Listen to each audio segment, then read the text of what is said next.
করার নেই, যেহেতু আজকে এক্সাম।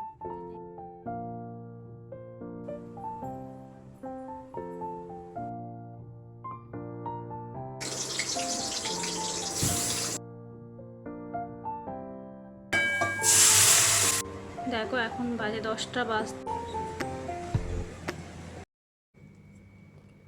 সো হ্যালো এভরিওয়ান, কেমন আছো সবাইকে গুড মর্নিং। আশা করছি তোমরা সবাই সুস্থ আছো। দেখো সকালবেলাতেই আজকে এত বৃষ্টি পড়ছে, সকাল থেকে না আজ দুদিন ধরে বৃষ্টি পড়ছে, আর কাল রাত থেকে যেন বেশি বৃষ্টি পড়ছে। তো দুদিন ধরে জামা কাপড় অনেকগুলো জমেছিল, ওগুলোই সকালে মেশিন লাগিয়েছিলাম, তো কেচে নিয়েছি। অল্প কিছু ওই ব্যালকনে মিলে দিয়েছি, আর কিছু এই ব্যালকনে মিলছি। জামা কাপড় বলতে দেখো আমার মেয়ের জামা কাপড় বেশি হয়, রোজই কাচতে হয় ওর জামা কাপড় খুব সুন্দর করে। দেখো বর্ষাকালে এই একটা প্রবলেম জানো জামা কাপড় শুকানোর, তাই ভালো করে ডেটল দিয়ে সুন্দর করে কেচে নিয়েছি। কারণ রোদে শুকালে একটা ভালো হয়, আর এরকমভাবে শুকালে কি হয় একটা অন্যরকম গন্ধ হয়। ওই জন্য ডেটল দিয়ে সুন্দর করে মেশিনে কেচে নিয়েছিলাম সকালে। আর ওর এক্সাম চলছে, বৃষ্টিতে ভিজতে ভিজতে দেখো মেয়েকে স্কুল দিয়ে এলাম। আর অনেক সকালে উঠে সমস্ত কাজ সেরে নিয়েছি, তারপরে দেখো ঠাকুর পুজোও করে নিয়েছি। এবার জামা কাপড়গুলো স্কুল থেকে দিয়ে এসে ওগুলোই মেলে দিচ্ছি। কারণ মেলে দিলে কি হবে বলো, হাওয়াতেও হলো কিছুটা শুকিয়ে যাবে, আর না শুকালে একটু ফ্যানের হাওয়ায় দিয়ে দেবো করে। কারণ মেয়ের জামা কাপড় শুকিয়ে গেলেই অনেক, ওর জামা কাপড় বেশি লাগে ধরো। কারণ জলে ভিজিয়ে ফেলায় কোনো সময় অনেক কিছু প্রবলেম হয়, ধরো ঘেমে যায়, খেলাধুলো করে, নোংরা লাগায়, তো ওর জামা কাপড় বারবার চেঞ্জ করতে হয়। তো ওগুলোই দেখো এক এক করে মিলছি। আর এত বৃষ্টি হচ্ছে বাইরে যে মেয়েকে নিয়ে যেতেও পুরো ভিজে গেছিলাম। ওকে ছাতা নিয়ে এক হাতে ব্যাগ নিয়ে অনেক কষ্ট করে দিয়ে এলাম সকালে স্কুলে। অন্য হলে দেখো অন্য টাইমে হলে হয়তো স্কুল পাঠাতাম না, কারণ এক্সাম চলছে, ধরো পাঠাতে তো হবেই। আর এক্সাম সবে স্টার্ট হয়েছে, ওটাই দেখো জামা কাপড়গুলো আমার সব মেলা হয়ে গেছিলো। আর যখন আসছিলাম স্কুল থেকে বাড়ি, তখন ভাবলাম সবজিওয়ালা হয়তো থাকবে না, কিন্তু দু একটা সবজিওয়ালা ছিল, ওখান থেকেই দেখো কিছু অল্প সবজি নিয়ে এসেছি আমি। আর ওগুলো সব ভিজে গেছে, তাই এখানে দেখো মেলে দিয়েছি জলটা শুকানোর জন্য। এদিকে দেখো ওদিকে তো সমস্ত কাজ টাজ হয়ে গেছিলো আমার। এদিকে সবজিও কেটে নিয়েছি, আর আমড়া কেটে নিয়েছি। দেখো এটা তেল আমড়া করবো, আমি আমড়া চাটনি। আর এখানে করলা আলু দিয়ে তিতো সবজি বানাবো ভাবছি। আর যে কী রান্না করব রোজকার এটাই খুঁজে পাই না। আর আজকে সকালে মাথায় স্নান করে নিয়েছি আমি, দুদিন ধরে বৃষ্টি পড়ছে বলে মাথায় স্নান করিনি। আর দেখলাম যে বৃষ্টি তো এখন মনে হচ্ছে থামবে না, তো তাই মাথায় স্নান না করলে একটা কেমন লাগে, ওই জন্য স্নান করে নিলাম। আর দেখো এদিকে বর ঘুমাচ্ছে, কারণ অনেকটা সকালবেলা এখন। সানভীর এক্সাম হলে কি হয় জানো, ও অনেকটা তাড়াতাড়ি বাড়ি চলে আসে। আর স্কুল থাকলে তো সেই 1:30টার সময় ছুটি হয়, মানে 1:15 ছুটি হয়। আর এখন যেহেতু এক্সাম, তো ও 11:30টার মধ্যে বাড়ি চলে আসবে, তো আমাকে দেখো 11:10-এর মধ্যে রান্না বান্না কমপ্লিট করতে হবে। ওই জন্য আমি একদম টাইম ওয়েস্ট না করে পুরো এসেই কিন্তু জামা কাপড় মিলে রান্না বসিয়ে দিয়েছি দেখো। আর এদিকে বর এখনও ওঠেনি, কারণ অনেকটা সকালবেলা বলে, তো চাও বসাবো। আর বরকেও বলছি উঠতে, আমি তো চা খাবো, ও যদি এখন না ওঠে, যখন উঠবে তখন আবার একটু গরম করে দেবো, চাটা আমি বানিয়ে রেখে দেবো। আর এদিকে বৃষ্টি পড়ছে বলো, অনেকটা সকালে উঠেছি তো, তাই মনে হচ্ছে যেন একটু চা খেলে বোধহয় ভালো হয়। আর এদিকে আমি করলাটা ভাজতে দিয়ে দিয়েছি। আর সকালবেলায় কি হয় জানো, এক এক সময় যখন মেয়ের স্কুল থাকে অনেকটা তাড়াহুড়ো লেগে যায়, তাই যেগুলো টিফিন বানাবো কোনো কোনো সময় মেয়ের যেগুলো বানাবো সেগুলো রাতের বেলায় কেটে রেখে দিই, কারণ খুব ইজি হয়ে যায় সকালবেলায় বানাতে। আর স্কুল থাকলেও চিন্তা হয় কি বানাবো টিফিন, এই একটা রোজকার ঝামেলা। আর মেয়ে তো খেতে চায় না টিফিন, আমার মনে হয় অনেক মায়ের এই প্রবলেমটা হয়। বাচ্চাদের টিফিন খাওয়ার জন্য যেমনভাবে দিই তেমনভাবে প্যাক করে নিয়ে আসে, তো কোনো কোনো দিন হয়তো বাই চান্স খায়, বাকি দিনগুলো প্যাক করে নিয়ে আসে। যদি ওর পছন্দের কোনো খাবার হয় ভালো লাগে তাহলে খায়, আর নাহলে কিন্তু নিয়ে আসে। বলো সেই 8টায় স্কুল যায়, সেই 1:30টায় বাড়ি আসে, অতক্ষণ জলও খায় না ঠিক করে, আর খাবারও খায় না। এই একটা প্রবলেম জানো, কিন্তু কিছু করার তো নেই বলো, স্কুলও পাঠাতে হবে মেয়েকে। এদিকে দেখো করলাগুলো ভাজতে দিয়েছি, আর করলাগুলো যদি ভালো করে না ভাজি একটু তিতো হয়, আবার খেতে যায় না আমার মেয়ে, মুখে লাগলে বলবে তিতো। ওই জন্য করলাগুলো সুন্দর করে ভেজে নিচ্ছি, আর এদিকে চাটা বসিয়ে দিয়েছি। অনেক দিন ধরে যেন প্রচণ্ড গরম পড়েছিল, বৃষ্টিই হচ্ছিল না। দেশে যখন মাকে ফোন করতাম মা বলতো রোজ এখানে বৃষ্টি হচ্ছে, আর দেখো এখন দিল্লিতে বৃষ্টি হচ্ছে যেন থামছেই না। মানে লাগাতার বৃষ্টি হচ্ছে সমানে, বেরোনো মুশকিল হয়ে যাচ্ছে। মেয়েকে দেখো টিউশন স্কুল দিয়ে আসা প্রবলেম হয়ে যাচ্ছে। আর সব থেকে বড় এই বর্ষাকালে একটা প্রবলেম, সেটা হচ্ছে জামা প্যান্ট শুকানো, খুব সমস্যা হচ্ছে। তাই দুদিন রেখে দিয়েছিলাম, একটা দুটো হাতে কেচেছিলাম, বাকি অনেকগুলো হয়ে গেছিলো। ভাবলাম যে না, বৃষ্টি কবে থামবে জানি না, তো সেগুলো তো কেচে নিতেই হবে। তো ওটাই দেখো, করলাটা তো ভেজে নিলাম, তারপরে দেখো বেগুনটা দিয়ে দিয়েছি ভালো করে ভাজতে।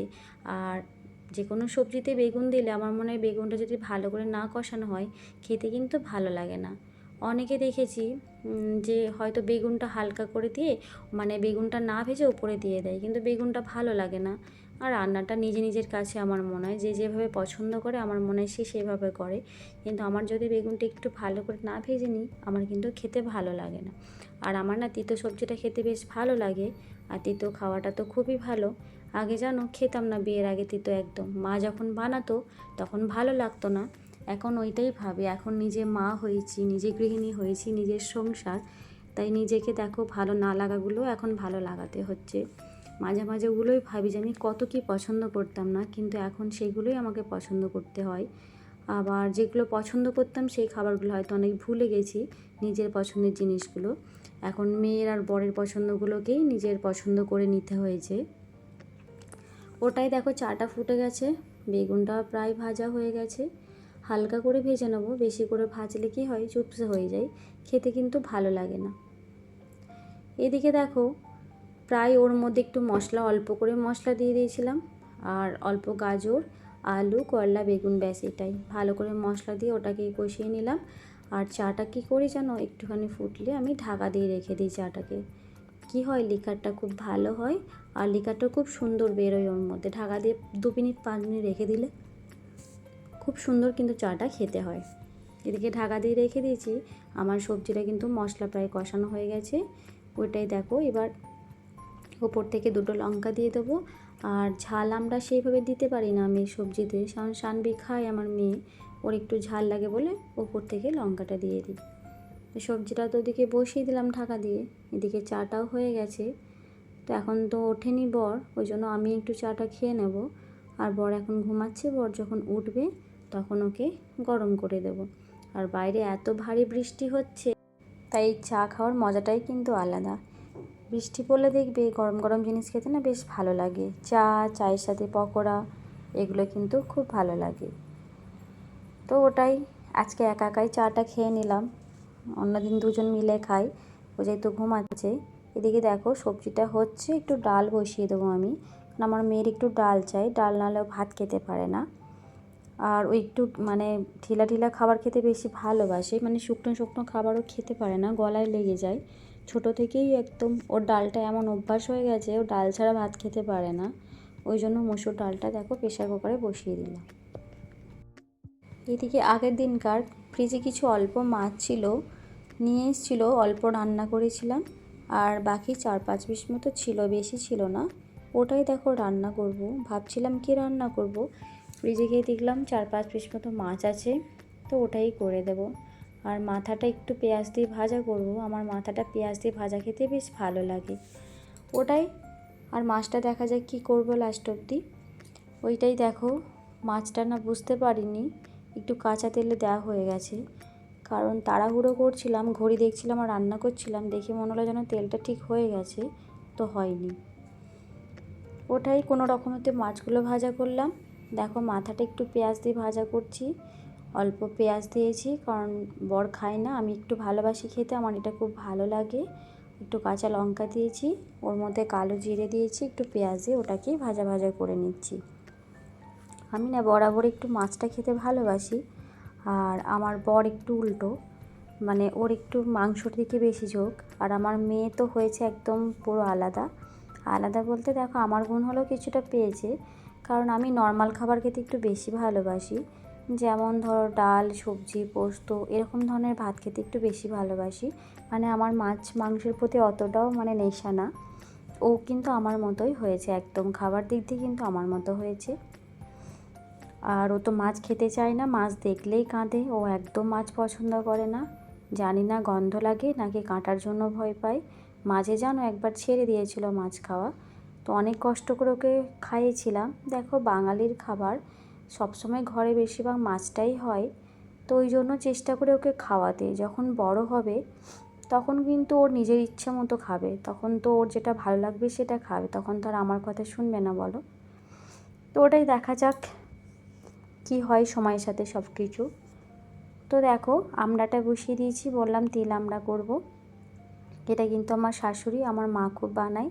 তিলটাকে অল্প ধুয়ে নিয়েছি, তার মধ্যে 2টো কাঁচা লঙ্কা দিয়ে পেস্ট করে নিয়েছি, আর আমড়াটাকে একটুখানি 5 ফোড়ন দিয়ে ওর মধ্যে আমড়াটাকে ভালো করে একটু ভেজে নিয়েছি তেলে। ওটাই দেখো একটুখানি হলুদ দিয়েছি হালকা করে, ব্যাস। যে তিলটাকে পেস্ট করেছিলাম সেই তিলটাকে দিয়ে দিলাম। আর এটা খেতে কিন্তু একদম দারুণ হয়, তোমরা একবার বানিয়ে দেখতে পারো। যারা জানো তাদের তো আলাদা ব্যাপার, যারা জানো না তারা এটা একবার বানাতে পারো, এত টেস্টি হয়। আমার মনে হয় যত চাটনি আছে সবার থেকে এটা খেতে যেন বেস্ট লাগে। আর অল্প কিছুটা চিনি দেবে তোমাদের টেস্টের মতো, একটু নুন, ব্যাস। এটা ফুটে গেলেই কিন্তু হয়ে যাবে। আর এইটা কিন্তু দারুণ হয় খেতে, আমার তো খুব ভালো লাগে। আমার বড় খেতে ভালোবাসে, আর সানবি কখনো খায়নি। সানবি আগের দিন দিয়ে গেছে দাদা, তো ওই জন্য সানবি দেখেছে, বলছিল এটা কী, আমি বললাম এটা আমড়া মামা, চাটনি করে খেতে হয়। ও বললো আমি খাবো, আমি বললাম তোমায় বানিয়ে দেবো, দেখবে খেতে কিন্তু বেশ ভালো লাগবে। খেয়েছে আগে, ভুলে গেছে, অত খেয়াল নেই। তো ওটাই দেখো, আমার তো খুব ভালো লাগে খেতে, মিষ্টি মিষ্টি ঝাল ঝাল। অল্প ঝাল দিয়েছি, যদি সানবি খায় বলে 2টো লঙ্কা দিয়েছি, বেশি দিইনি। আর ঝাল না দিলে না এটা খেতে কিন্তু ভালো লাগে না, আর খুব তাড়াতাড়ি হয়ে যায় একদম। আর যে মুসুর ডালটা বানিয়েছিলাম, এবার সেই মুসুর ডালটাও ছোকা লাগিয়ে নেবো, একটুখানি পেঁয়াজ, তেজপাতা আর 2-4 কোয়া রসুন দিয়েছি। মুসুর ডালে যদি রসুন দেওয়া হয় আমার মনে হয় তার স্বাদ কিন্তু দ্বিগুণ হয়ে যায়। আমার খুব ভালো লাগে, শীতকালে তো করি, গরমকালেও মাঝে মাঝে করি। আজকে যেহেতু বৃষ্টি পড়ছে, বেশ খেতে রসুন দিয়ে মুসুর ডাল বেশ ভালোই লাগবে। আর আমাদের ঘরে কিন্তু মুসুর ডালটা একটু বেশি হয়, কারণ আমার মেয়েও পছন্দ করে, আমারও ভালো লাগে, আমার বরেরও ভালো লাগে। আর বিউলির ডালটা আমি যেদিন নিরামিষ করি সেদিন কিন্তু বিউলির ডাল করি। মাদের দেখেই শেখা, মারা বলে নিরামিষের দিন বিউলির ডাল করলে নাকি ভালো হয়, তো ওই জন্য আমি বিউলির ডালটাই করি যেদিন নিরামিষ হয়। আর আমরা সপ্তাহে 2 দিন নিরামিষ খাই, সোমবার খাই দেখো, আর শনিবার খাই। অনেকে বৃহস্পতিবারটা খায়, আমি বৃহস্পতিবার খাই না, কোনো কোনো বৃহস্পতিবার খাই, কিন্তু সব বৃহস্পতিবারই খাই না। দেখো রান্নাবান্না তো আমার কমপ্লিট হয়ে গেল, লাস্টে ডালটা করে নিয়েছিলাম, ব্যাস। আর রান্নার পরে থাকে তো অনেক কাজ বলো, শুধু রান্না করলে তো হয় না। দেখো সবার আগে বড় কাজ হচ্ছে এটাই, গ্যাস মোছা, বাসন ধোয়া, রান্নাঘরটাকে ক্লিন করা, এটা সবথেকে বড় কাজ। ওটাই দেখো একটুখানি ফিনাইল নিয়ে নিয়েছি, সার্ফ নিয়ে ভালো করে সুন্দর করে পরিষ্কার করে নিচ্ছি। যেখানে আর মাছ রান্না করলে কী হয় যেন একটা অন্যরকম গন্ধ ছাড়ে রান্না করে, আর ফিনাইল না দিলে না একদমই ভালো লাগে না, আর একটা আষ্টে গন্ধ ছাড়ে। ঘরের মধ্যেও মাছ রান্না করলে যেন একটা আষ্টে গন্ধ ছাড়ে, ওই জন্য বেশ মানে ক্লিন করে নিলে ভালো করলে খুব ভালো হয়। গ্যাসটা তো সুন্দর করে ভালো করে মুছে নিলাম। আর ওদিকে দেখো আমি কিন্তু, এটা কিন্তু আমার স্বভাব, আমি যখন রান্না করি 2-1টা করে বাসন কিন্তু ধুয়ে নিই অল্প অল্প করে, ওই জন্য জানো আমার বাসনটা একটু কিন্তু কমই হয়।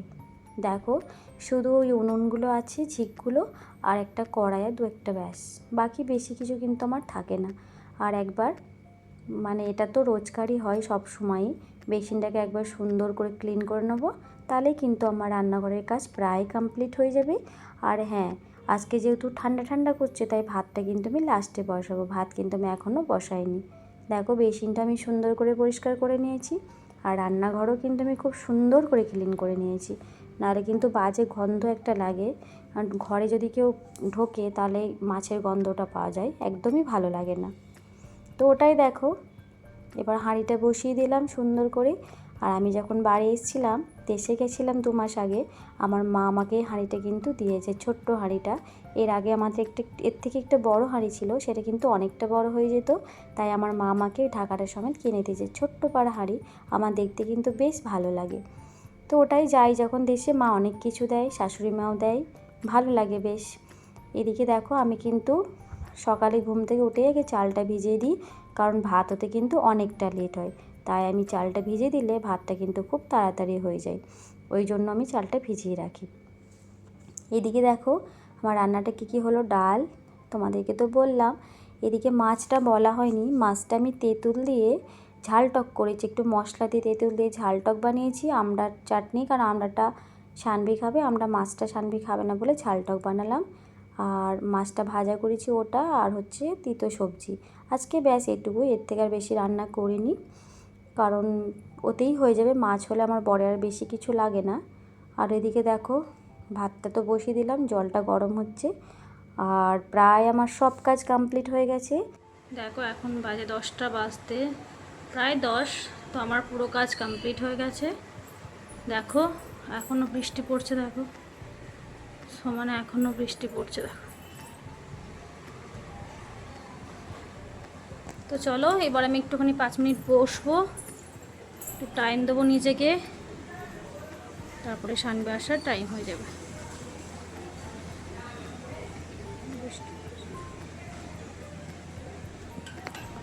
তো চলো পুরো কাজ কমপ্লিট।